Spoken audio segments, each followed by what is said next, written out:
Hi guys, welcome to How to Solutions YouTube channel. In today's video, I am going to show you how you can record a video on Snapchat without holding the button. Before getting into this video, must subscribe to our YouTube channel and click on the bell icon. The first step you need to do is to open Play Store and search your Snapchat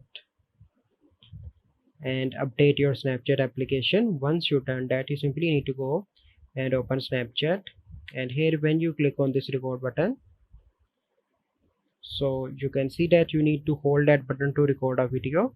So how you can record without holding? You simply need to click on that button, and let me show you. You simply need to hold that button and click on the lock icon. You simply need to click on lock. So now you can see that you are able to record video without holding that button, and if you want to stop, you simply need to click on that. So this is a process by which you can record video on Snapchat without holding record button or button. I hope you find this video helpful. If you find this video helpful, must like this video, subscribe to our YouTube channel for future videos. We'll see you in the next video. Thank you. Have a good day.